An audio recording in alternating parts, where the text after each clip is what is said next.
Now here's the intro to Legend. Does anyone remember this movie? It's of course the dark fantasy epic that was released by directed by Ridley Scott. Once long ago, before there was such a thing as time, the world was shrouded in darkness. Then came the splendor of light, bringing life and love into the universe. Darkness retreated deep into the shadows of the earth, plotting his return to power.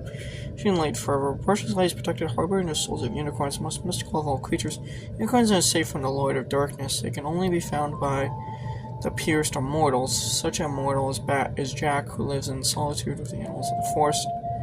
A beautiful girl named Lily loves Jack. With all her heart and her very innocence, they believe only goodness exists in the world.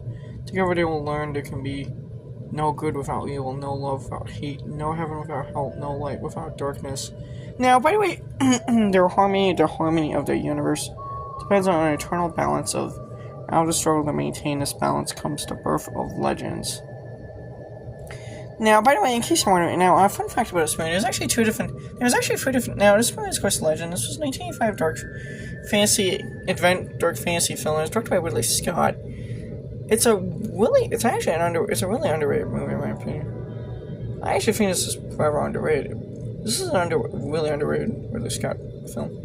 William Milton presents. Well, Ridley Scott's best films, in my opinion, are Alien and Blade Runner, but this is pretty dang. This is good. This is like one of his other classic movies. Now, this movie, believe it or not, this movie, of course, starred Tom Cruise. This movie is really underrated, in my opinion. Really underrated.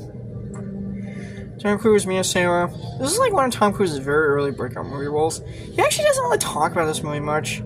Now, this movie, there's actually 3 different cuts in this movie. There's a US cut, which is this version. This is actually the US cut. I've never seen the US cut before. I've seen the one kind I've seen is the director's cut.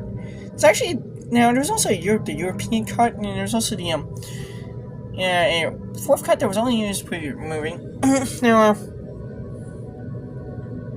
Now, a side note, in the European cut, the score, now, this movie had a troubled production history. It had a lot of kind of studio intervention. There was a lot of kind of studio involvement, mainly because Universal wanted this movie to kind of appeal towards more for kids. And Ridley Scott's initial cut was kind of more of a darker movie, kind of aimed at adults.